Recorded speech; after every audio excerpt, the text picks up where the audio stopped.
La ilaha illallah Muhammadun Rasulullah alaihi salatullah wa alihi wal ahibba. Sebelum pindah ke akhirat, pertengahannya ada alam kubur. Kullu nafsin dha'iqatul maut. Setiap yang punya jiwa akan kedatangan maut. Siapa yang bawa maut? Namanya malakul maut. Quran surah 32 ayat yang ke-11, paling kanan sebelah bawah.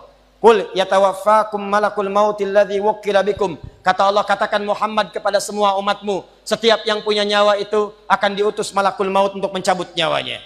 Datang maut, makanya orang yang belum meninggal, yang belum dicabut, namanya disebut oleh Al-Quran dengan nama mayitun. Mayit, kalau ada tasdid, berarti artinya CM, calon meninggal. Engkau mayit, mereka pun mayit. Engkau akan wafat, mereka pun wafat.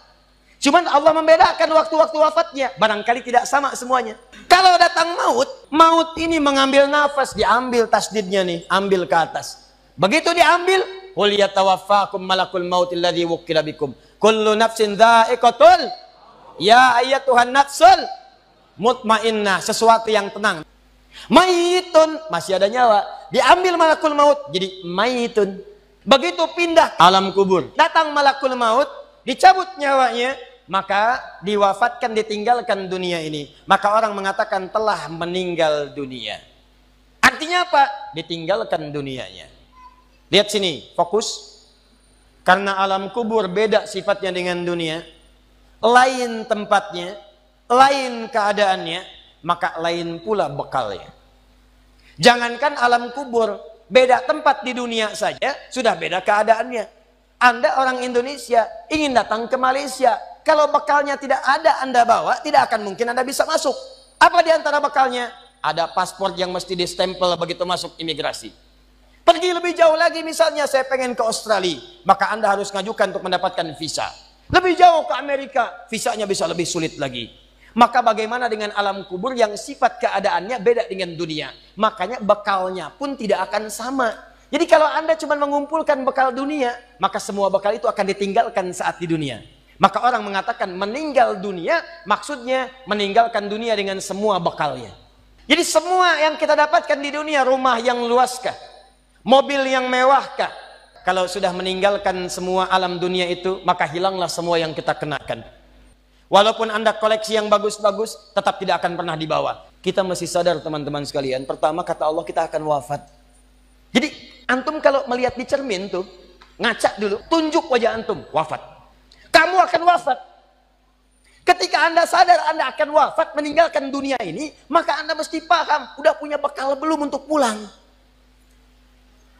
Udah punya persiapan belum? Jangan-jangan Anda sibuk menyalakan rumah dunia Anda. Begitu padam listriknya, sibuk telepon PLN, telepon ini, telepon itu. Masuk ke alam kubur nggak ada cahaya, mau PLN mana yang dihubungi? PLN yang datang malaikat mungkar. Siapa Tuhanmu? Siapa nabimu? Apa kitabmu? PLN. Gelap. Gelap dan gelap. Karena itu orang-orang yang tidak siap dengan kehidupan berikutnya, maka mohon maaf, dia akan merasa ketakutan ketika meninggalkan dunia ini.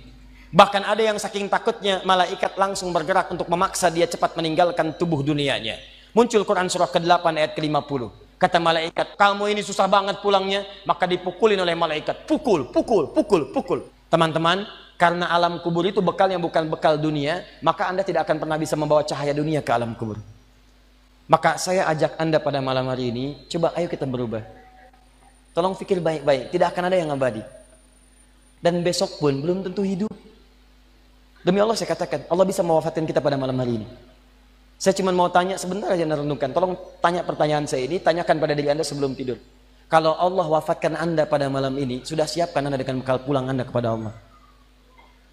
Karena itu hukum mengatakan, orang yang tidak punya bekal, maka dia tidak siap untuk mudik.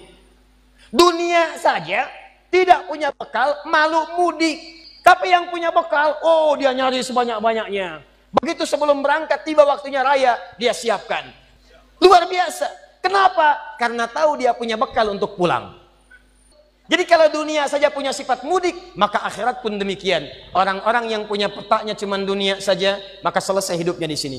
Kata Allah, nih saya berikan gambaran. Yang visinya cuma sampai sini, maka saya berikan semua kenikmatan dunianya seperti yang dia inginkan. Tapi begitu selesai ini, ditenggelamkan di alam kubur sampai kedalaman yang paling dalam.